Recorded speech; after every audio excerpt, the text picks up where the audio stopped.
of this round. It will be, and I doubt that tomorrow anybody's going to make the necessary changes to change what we're looking at right now. Well, what we're looking at is two bodybuilders who have moved up.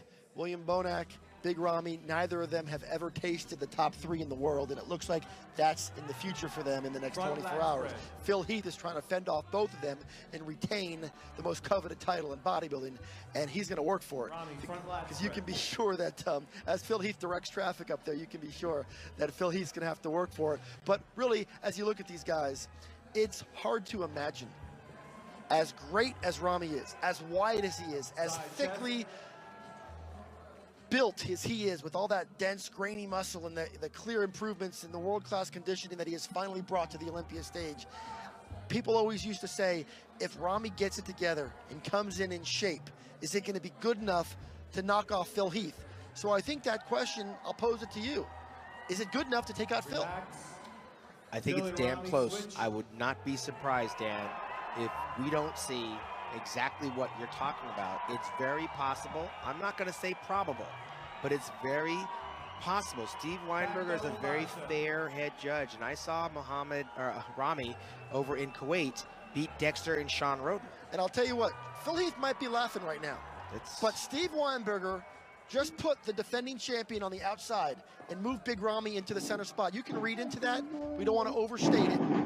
But at the end of the day, right now, Big Ramy is getting his chance to stand in the center of what appears to be the final call-out of the day. At the very least, we have some intrigue. Well, I'm not going to end it there. William Bonac might wind up in the middle, too, and give them all a fair shot. But Big Ramy, he's serving notice, man, and I'm not going to say that it's impossible. Phil's genetics are far more superior than Ramy's, but there's individual poses where Ramy is undeniably all up in his grill.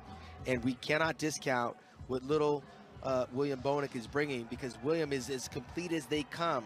He's just smaller. I faced the same situation. Labrada, same situation. Muhammad McAway. Sometimes when you're small, you're the odd man out. And right now, these two big men in Phil Heath and Big Ramy, this is a contest that's up for grabs as of tonight. And it's a bit of an apples and oranges situation, and we're kind of back to that. We kind of moved away from the apples oranges debate when Ronnie's reign ended, when Jay's reign ended, but we're kind of back there now.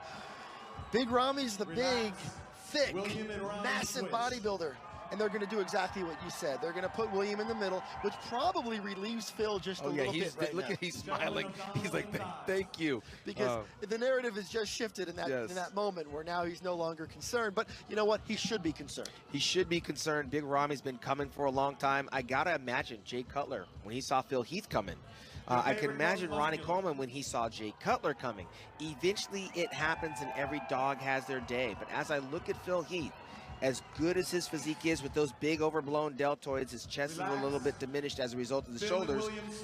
My eyes keep coming back to Ramy in terms of being the guy that's going to be able to stand with Phil and battle with Phil.